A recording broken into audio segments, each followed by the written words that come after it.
बिस्मिल्लाहिर्रहमानिर्रहीम। अस्सलाम वालेकुम। मैं मुजाहिद बशीर। स्टूडेंट्स, C++ का हमारा कोर्स है, उसके अंदर हमने डिस्कशन स्टार्ट की थी मेमोरी एलोकेशन की। लास्ट लेक्चर में हमने मेमोरी एलोकेशन देखा कि वो है क्या चीज़ और मेमोरी को किस तरह हम कंट्रोल करते हैं या उसको किस तरह मैनेज करते हैं। तो बात की थी हमने स्टैटिक और डायनामिक मेमोरी की। स्टैटिक में ये था कि आज से पहले हम जो मेमोरी इस्तेमाल कर रहे थे, डायरेक्टली कोई अरे डिक्लेयर करवा दे रहे थे या इनिशियलाइज़ करवा रहे थे या कोई वेरिएबल यूज़ कर रहे थे, तो उसके अंदर हम स्टैटिक मेमोरी या आप ये कह लें कि स्टैटिक मेमोरी हम तब इस्तेमाल करते थे जब हमें एग्जैक्ट साइज़ का पता होता था, उस वक्त हम स्टैटिक का इस्तेमाल करते थे। जब बात की हमने डायनामिक मेमोरी की, तो डायनामिक मेमोरी में मैंने ये कहा कि जब हमें एग्जैक्ट साइज़ का नहीं पता होता कि हमें कितनी मेमोरी चाहिए और किस किस साइज़ की मेमोरी चाहिए, तो उसके लिए हम क्या करते हैं, डायनामिक मेमोरी एलोकेशन का सहारा लेते हैं या उसको इस्तेमाल करते हैं। अगर इन दोनों में मैंने डिफरेंस की बात की, डिफरेंस में ये आता है कि स्टैटिक के अंदर हम एक दफ़ा मेमोरी को रिज़र्व कर लेते थे, या मेमोरी जो कि थी हम किसी अरे के नाम लगा देते थे कि जी हमें 100 साइज़ का अरे चाहिए। तो उसमें अगर हम 20 सेल या 50 सेल इस्तेमाल करते थे, तो जो लास्ट वाले 50 होते थे वो क्या होते थे, ज़ाया, यानी कि हमारी मेमोरी क्या हो जाती थी, ज़ाया। और डायनामिक में ये होगा कि हम उतनी ही मेमोरी इस्तेमाल करेंगे जितनी कि हमें ज़रूरत होगी। हम वक्त के साथ साथ मेमोरी को कम भी कर सकते हैं और वक्त के साथ साथ प्रोग्राम के साथ चलने के साथ साथ हम मेमोरी को ज़्यादा भी कर सकते हैं। तो डायनामिक मेमोरी के आगे टॉपिक जो थे हमारे वो ये थी कि हमने कहा कि डायनामिक मेमोरी को इस्तेमाल करते हुए कोई भी मेमोरी लोकेट करने के लिए हमारे पास डिफरेंट फंक्शंस हैं। तो आज हम फंक्शंस को डिस्कस करेंगे। तो memory allocation, dynamic memory allocation में हमारे पास बेसिकली 3 फंक्शन बेसिक जो हैं वो 3 फंक्शन मौजूद हैं, जिनमें पहला है कैलॉक, दूसरा है मैलॉक और तीसरा है रीएलॉक। तो आज की वीडियो हम सिर्फ कैलॉक की बात करेंगे कि कैलॉक फंक्शन को किस तरह इस्तेमाल करेंगे, कैलॉक का सिंटैक्स क्या होगा, उसके अंदर ऐसी क्या क्या चीज़ें अहम हैं जिनको हमें ख्याल रखना चाहिए, और उसके साथ साथ अगर हम उनको इस्तेमाल करते हैं तो क्या उसके इस्तेमाल के बाद भी उसके साथ कुछ ऐसी प्रोसेसिंग है जो हमें करनी चाहिए जिससे हमारी मेमोरी सेव हो जाए। क्योंकि डायनामिक मेमोरी हम इसलिए यूज़ कर रहे हैं ताकि हमारी ज़्यादा से ज़्यादा मेमोरी सेव हो और हमारी मेमोरी वेस्ट ना हो। तो स्टूडेंट्स, टॉपिक पे आते हैं कि कैलॉक फंक्शन। सबसे पहले इस पे मैं आपको थोड़ी सी चंद चीज़ें बता देता हूँ कि इसमें जो अहम चीज़ें हैं, उसके बाद हम इसका सिंटैक्स देखेंगे और एक छोटी सी एग्जांपल भी करेंगे। देखिए, कैलॉक फंक्शन के अंदर हमारे पास 2 चीज़ें मौजूद होती हैं, और वो 2 चीज़ें क्या हैं कि हमने कैलॉक फंक्शन को 2 आर्गूमेंट पास करने हैं। अब वो आर्गूमेंट कौन कौन से हैं? देखिए, पहला आर्गूमेंट हमारे पास आएगा कि हमने कैलॉक फंक्शन को ये बात बतानी है कि जी हमें इतनी मेमोरी चाहिए।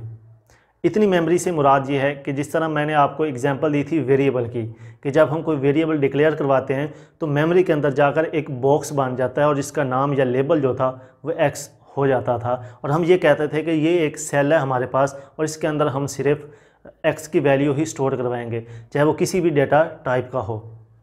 इसी तरह हमने जब कैलॉक फंक्शन का हम इस्तेमाल करेंगे तो हमने उसको बताना है कि जी हमें इतने बॉक्सेस चाहिए या इतने सेल चाहिए जिनके अंदर हम मेमोरी स्टोर करवा सकते हैं या अपना डाटा जो कि है स्टोर करवा सकते हैं। पहली बात क्लियर होगी कि हमें साइज़ बताना है कि हमें कितने साइज़ की मेमोरी चाहिए या कितने सेल चाहिए डाटा स्टोर करवाने के लिए। दूसरा हमारे पास जो आर्गूमेंट है वो हम उसको बताएंगे कि हमें इतने साइज़ का सेल चाहिए। जिस तरह डिफरेंट डेटा टाइप्स के डिफरेंट जो कि वो साइज़ होते हैं, कोई 4 बाइट लेता है, कोई 2 बाइट लेता है, कोई 8 बाइट लेता है। इस तरह हमने उनको ये भी बताना है कि अगर हमें ये आप सेल दे रहे हैं तो इस सेल का साइज़ क्या होना चाहिए। पहले तो हमने ये बताना है कि हमें इतने सेल चाहिए, और दूसरी बात उसको ये बतानी है कि हमें इतने साइज़ के सेल चाहिए कि हर साइज़ का इतना साइज़ होना चाहिए।